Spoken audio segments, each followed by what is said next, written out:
Okay, I had someone ask me for a full video of this haircut. Now, full disclosure, I didn't take this video with a tutorial in mind, so I didn't get footage of one whole side of the haircut basically, and some of the angles aren't really right for seeing exactly what I'm doing. But anyway, we'll jump right into it, and I got the hair really wet, and I'm starting with the connection area. I basically made a guide all the way around the head at the connection point between the top and the bottom. I parted it at the recession where the front hairline meets the side hairline, and because of his texture, the length that the hair is at makes it really hard to section on this side area, so I kept going over it to make sure that I got a thorough, good guide.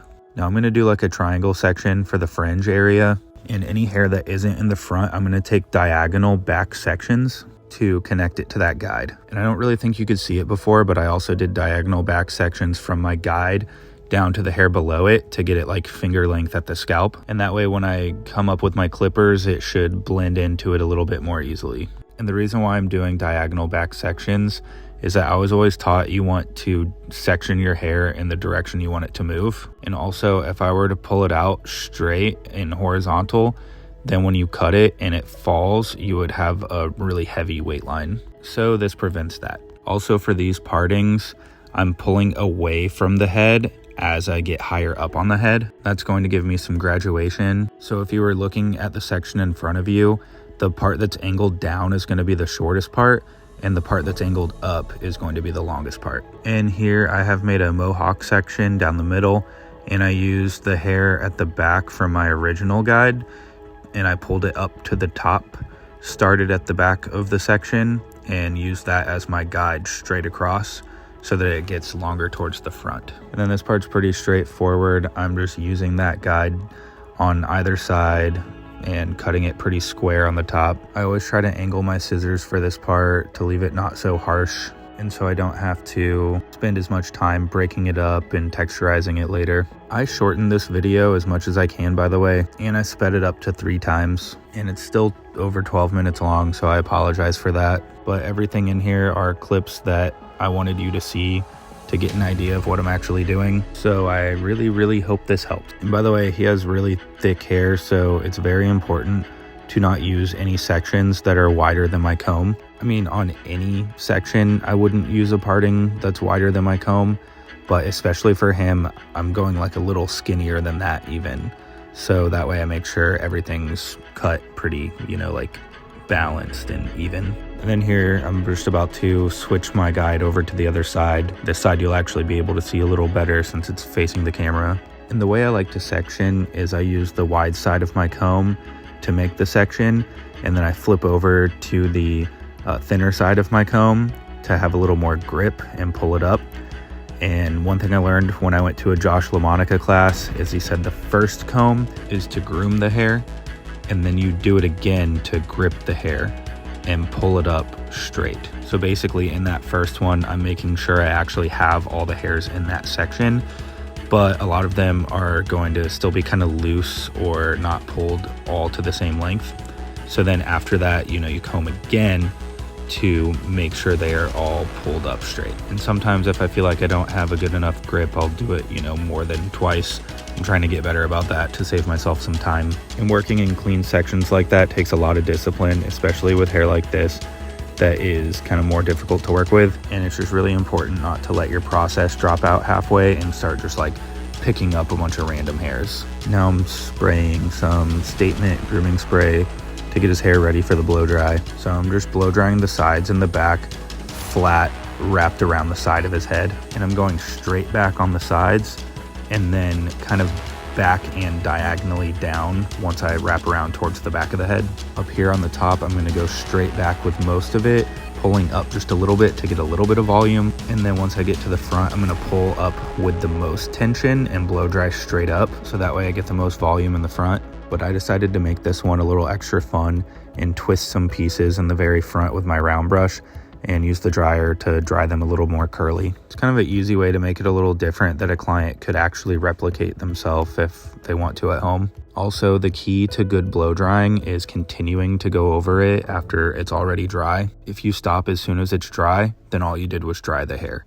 To style it, you need to keep going over it with the heat until it's doing what you want it to. And for any parts that give you trouble, go over them with the heat and go back to the way that it was doing what you want in the first place. So the next thing I'm about to do is start texturizing the hair to get it some chunky texturizers and scissor over comb on the sides to kind of get like a loose blend going on. It was still kind of heavy there. And then for the rest, what I'm basically doing is using my scissors while they're closed to pull up a little section if it looks heavy, and then coming in at an angle and, you know, doing a few little cuts to take some weight out. And then the longer pieces on top, I can actually pull them up in sections and texturize that way. I like to use these at an angle unless the hair is really, really thick, because it'll take out a lot and be really visible. So now I'm tapering out the sides. I'm using a number 2 to debolt, and I'm gonna do a low taper, which is my favorite thing to do with this type of haircut. And now putting in my bald line, I like to use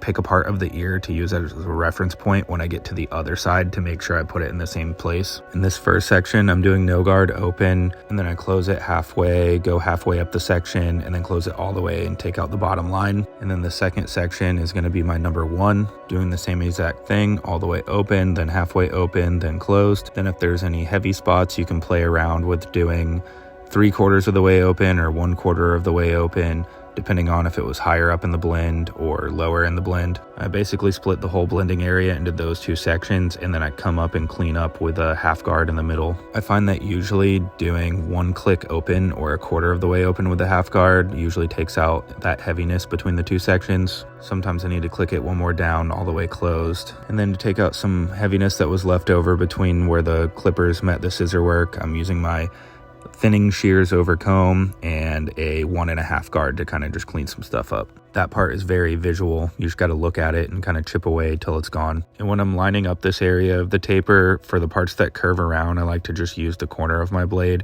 to make sure I don't like straighten out any parts on accident. And now, you know, some more detail work, scissor over comb, point cutting into some dark spots just to try to break it up and get the blend nice. Sometimes it needs more, sometimes it needs less. Sometimes the corner of the clippers does enough. I just kind of chip away. I find I always kind of find some kind of detail work I need to do. No head is perfect. And now for the taper on the back, we're going to do the same process as on the sides, debulk with the 2.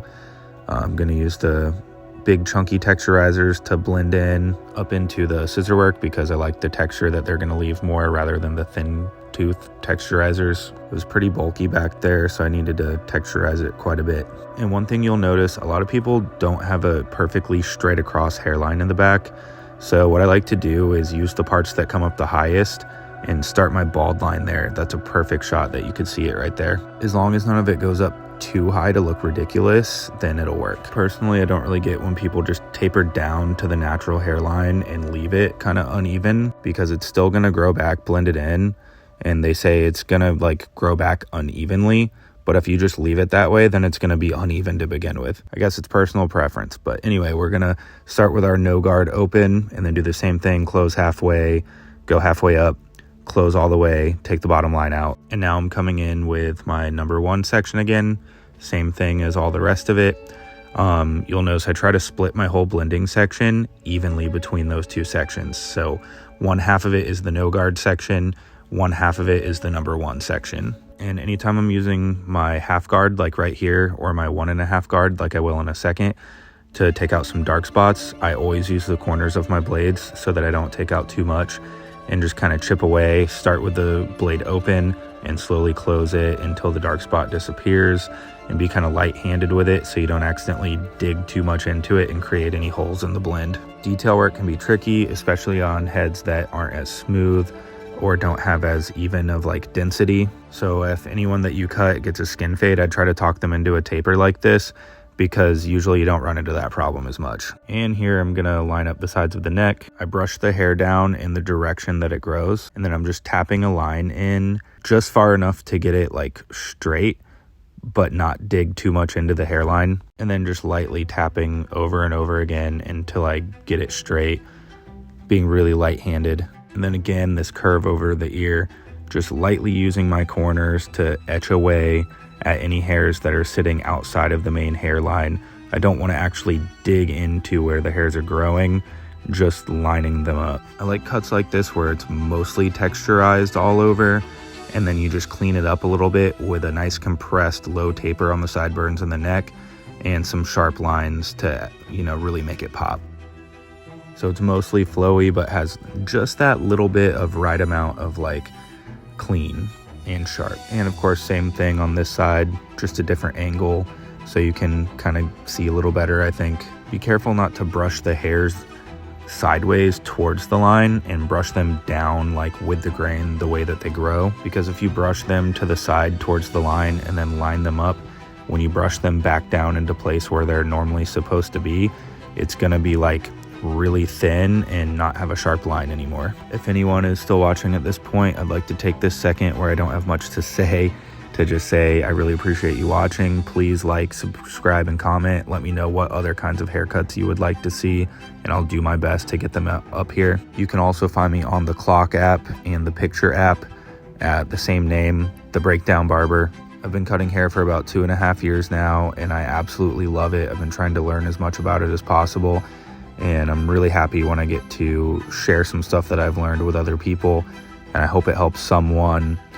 But I really want to, build a platform and make this my lifelong career, and I really want to find a way to take my career outside of the barbershop sometimes and, get to do some other stuff. So any support is greatly appreciated. But yeah, back to the haircut. I'm really liking the lines and the taper. So now I'm going to get some shave gel on the back of his neck and shave it up with a straight razor real quick. And then I'm going to finish off the style. I believe I used some Statement Shine Paste. His hair was very coarse, so I wanted to use something that would move through it easily. And it was just a tad dry looking, so that's why I went with the Shine Paste instead of the matte paste, just to give it a little bit of shine and, bring it to life. By the way, I like to spread the product all the way through my hands and in between my fingers first until you can't even see it on your hands anymore, and then comb it through the back with my fingers first and work most of the product off of my hands, and then work my way towards the front.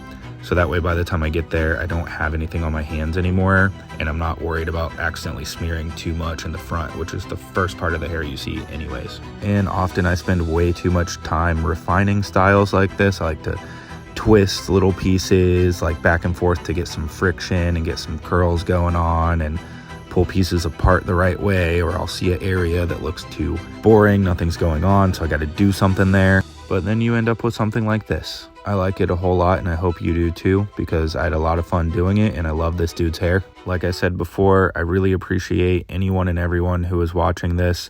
Please like, subscribe, follow me on my other platforms. Let me know what other kind of videos you want to see, what other haircuts you want to see, and for now, I will get out of your hair.